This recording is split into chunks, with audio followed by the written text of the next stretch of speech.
Before the sneakerheads, before high heels, before the cobblers and catwalks, there was only one question: how do we protect our feet? Shoes are one of the oldest and most universal inventions in human history. Every culture, every era, every climate has shaped its own version of footwear. From the primitive sandals worn by Egyptian pharaohs to the steel-toed boots of industrial workers to the high-performance athletic shoes that dominate fashion runways today. But shoes are more than protection. They tell a story of status, of style, of survival. Shoes have carried soldiers through wars, dancers across stages, and emperors through marble halls. They've symbolized power, poverty, rebellion, and even eroticism. In this video, we're going to take a walk through 40,000 years of human history, guided by the soles beneath our feet. You'll discover how shoes evolved alongside society, how they were used to enforce class divisions, and how they transformed into billion-dollar fashion statements. Welcome to Worn by History, the channel where clothing isn't just fabric, it's a time machine. If you love discovering the secret lives of the garments we take for granted, make sure to subscribe and get ready to see history from the ground up. Long before fashion, long before cities, even before written language, there were shoes. The oldest known shoe ever discovered is over 5,500 years old. Found in a cave in Armenia, it was made from a single piece of cowhide, carefully laced with leather cords, and, remarkably, it still looked wearable. But archaeologists believe the history of footwear stretches back even further, at least 40,000 years, to the days of early humans navigating harsh terrain. Why shoes? Simple: survival. Our prehistoric ancestors were nomads, constantly on the move, crossing icy tundras, climbing jagged mountains, wading through scorching deserts. The human foot, with all its delicate bones and soft tissue, wasn't built for this kind of punishment, so they innovated. Think of them more like leather socks, soft, shapeless, and purely functional. In colder climates, they were lined with fur. In hotter regions, plant fibers were woven into sandals. The materials always matched the environment. But even in these earliest designs, you can already see a story forming. A connection between geography, technology, and culture, all wrapped around the foot. Take the ancient Egyptians, for example. By 2500 BCE, they were already crafting sandals out of papyrus and palm leaves. Pharaohs wore them as symbols of divine power. And get this, servants were sometimes required to carry their master's sandals, not just so their feet wouldn't get dirty, but to show status. Even in ancient times, shoes weren't just about walking, they were about who you were. Meanwhile, in Mesopotamia, sandals were made from woven reeds. In colder regions like the Alps, people wore thick leather moccasins. In fact, Ötzi the Iceman, Europe's oldest natural mummy, frozen in a glacier for 5,000 years, was found wearing a surprisingly advanced pair of shoes. Bearskin soles, grass insulation, and leather uppers. He was prepared for snow long before North Face existed. These shoes were never mass-produced. Every pair was handcrafted, local, and intimate. They weren't just tools, they were artifacts of identity. What's fascinating is how this early footwear reflects the values of each society. Utility in the wild, ceremony in Egypt, adaptation in the mountains. Every shoe was a solution to a problem, and a quiet symbol of how humans were learning to master their world. As civilization expanded, so did the meaning of footwear. In the ancient world, shoes were no longer just about protection. They became tools of identity, power, and purpose. Let's start in ancient Greece. The Greeks were thinkers. Philosophers walked the streets of Athens in simple leather sandals, soles strapped to their feet with rawhide thongs. These were minimal, efficient, and perfectly suited for the Mediterranean climate. But simplicity didn't mean insignificance. In Greek culture, the type of shoe you wore said a lot about who you were. Citizens wore open-toe sandals, while slaves often went barefoot. Women wore more elaborate styles indoors, made of soft leather or cloth, sometimes dyed with rare colors like purple or saffron. Expensive shades that hinted at status, but it was in theater where shoes really came alive. Greek actors wore kothornoi, thick-soled boots that elevated their height to show importance. The taller the actor, the more powerful the character. Shoes, quite literally, became a symbol of rank. Then came Rome, and with it, an empire that marched on leather soles. Roman footwear was highly developed. Soldiers wore caligae, sturdy, hobnailed boots that let them march for miles across unforgiving terrain. These shoes were so iconic that even Roman Emperor Caligula got his nickname from them, Little Boots. The Roman citizen, however, had options. They wore soli, simple sandals for indoors, calci, closed leather shoes for formal occasions. And just like in Greece, status dictated what you could wear. Only senators and high-ranking officials were allowed to wear shoes with dyed leather, especially red or black. Footwear became a uniform of power. But Rome added something new to the story of the shoe: mass production. With their massive empire, the Romans needed to equip thousands of soldiers, workers, and administrators. They developed organized shoemaking guilds, dedicated leather workshops, and even standardized shoe sizes, a revolutionary idea for the ancient world. For the first time, shoes became not just a personal item, but part of a system. Yet, despite this industrialization, footwear remained a marker of class and control. Poor citizens and slaves often had no shoes at all, or wore crude versions. Meanwhile, emperors and aristocrats strutted through marble halls in gold-threaded slippers, some even encrusted with jewels. Completely impractical, but incredibly symbolic. So in both Greece and Rome, the shoe became something more than a tool. It became a costume, a status symbol, and sometimes a weapon of propaganda. From the dusty roads of Athens to the stone streets of Rome, shoes were no longer just for walking. They were for showing who walked above whom. As Europe descended into the so-called Dark Ages and the Western Roman Empire crumbled, the story of the shoe took two very different paths. One winding through mud-soaked villages of medieval Europe, the other glittering in the palaces of the Islamic world. Let's start in medieval Europe.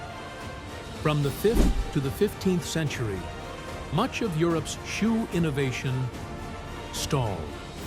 With the fall of Rome, the organized shoemaking industry disappeared, and what followed was a patchwork of regional styles, clumsy, crude, and deeply influenced by social status. Most peasants and lower classes wore simple turn shoes, basic leather shoes stitched inside out and flipped to hide the seams. These offered little protection and wore out quickly. In fact, many people went barefoot for most of the year, especially in rural areas. But as feudalism took root, the nobility began to distinguish themselves through fashion and especially through footwear. By the 11th century, we start seeing the rise of pointed shoes, especially in places like France and England. These shoes, called poulaines, were long, narrow, and sometimes extended several inches or even feet beyond the toe. The longer the toe, the higher your status. It became so extreme that laws were passed to limit the length of these shoes based on social class. They were completely impractical. Try running from a battle in 2-foot-long leather noodles. But that was exactly the point. If you could afford to be impractical, you were rich. Shoes reflected the growing divide between rich and poor, sacred and secular, urban and rural. But innovation was slow, until contact with another world changed everything. Enter the Islamic Golden Age. While medieval Europe was crawling through centuries of feudal struggle, the Islamic world, from Spain and North Africa to Persia and Central Asia, was flourishing. Between the 8th and 14th centuries, the Middle East became a center of science, art, and yes, fashion. Footwear in the Islamic world was elegant, functional, and highly decorative. People wore slippers with upturned toes, a design meant to keep dust out when walking through hot, arid streets.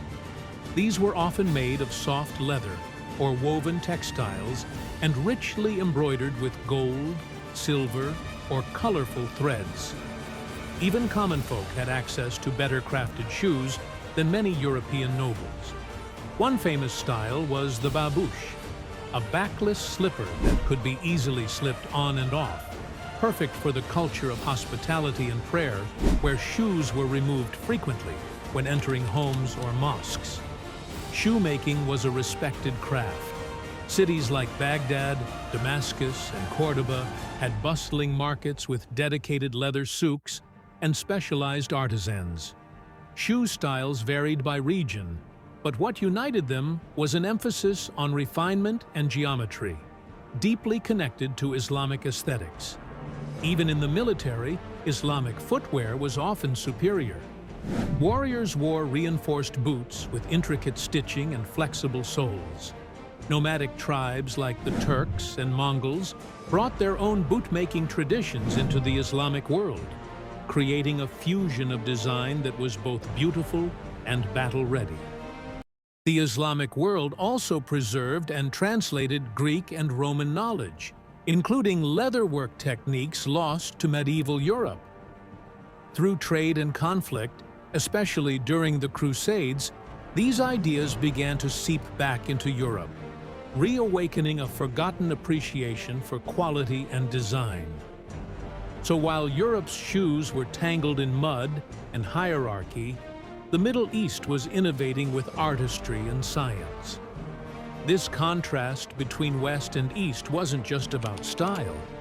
It reflected two civilizations moving at different speeds, one struggling to rebuild after Rome's collapse, the other surging forward with knowledge, culture, and craftsmanship. But eventually, these worlds would collide, and footwear would once again become a symbol of cultural exchange, conquest, and transformation. By the 15th century, a new empire rose to dominate the crossroads of East and West, the Ottoman Empire. Centered in Constantinople, now Istanbul, the Ottomans ruled over a vast and diverse territory that stretched from North Africa to the Balkans, from Arabia to Persia. And just like their architecture, cuisine, and textiles, their footwear told a story of empire, rich, layered, and unmistakably refined. Let's start with the basics. The Ottoman slipper. Known as the nalin or terlik, these were highly ornate, backless slippers, often made of leather, velvet, or silk. Many were embroidered with gold thread, decorated with pearls, and even set with gemstones. They were popular among both men and women of the upper class. And they weren't meant for walking outside. They were indoor shoes, made for palaces, gardens, and hammams, public baths. But not everyone in the empire wore luxury. Farmers, soldiers, and laborers wore simple leather boots or soft ankle shoes, often dyed natural colors. Among the cavalry, especially the elite soldiers, Tall leather riding boots were common, sturdy, flexible, and ideal for horseback warfare. These military boots later influenced European riding styles and cavalry fashion. Now here's where things get really interesting. Ottoman shoes influenced Europe more than you might think. Through trade and diplomacy, Ottoman slippers and patterns made their way into Italian and French courts. European shoemakers were fascinated by the embroidery, the softness of the materials, and the elegance of the shapes. Venetian merchants imported Ottoman leather and even imitated slipper designs, blending them with Renaissance aesthetics. Some historians believe that the curved toe seen in early modern European shoes was inspired by Eastern upturned styles, a visual reminder of luxury, mystery, and the exotic East.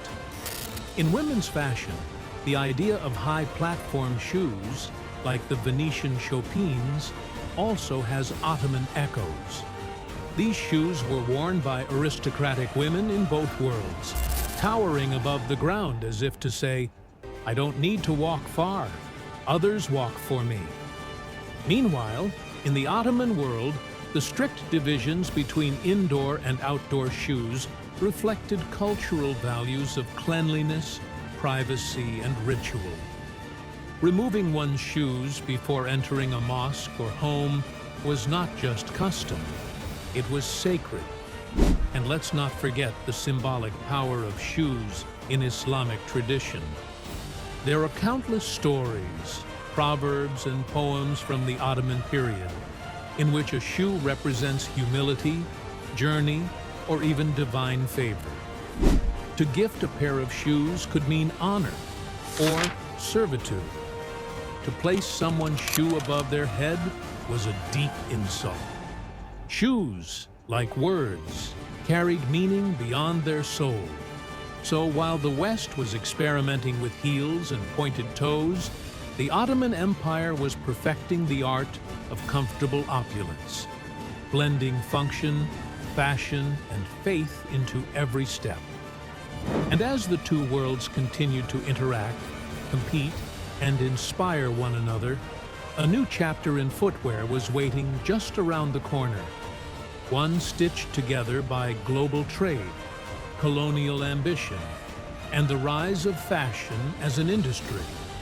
Until the 18th century, every shoe was made by hand. Local cobblers cut leather, stitched soles, and custom fit each pair. It was laborious, slow, and expensive. Shoes were practical or symbolic, but never mass-produced. That changed forever with the Industrial Revolution.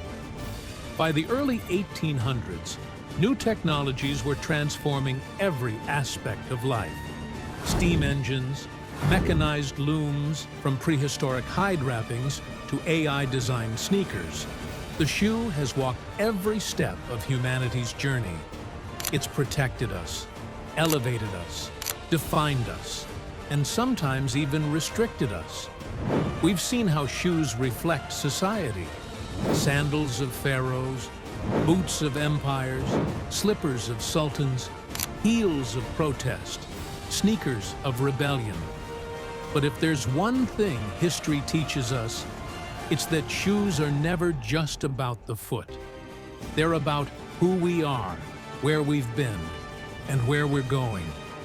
Each sole leaves an imprint, not just on the ground, but on the story of civilization. And today, shoes are more expressive than ever.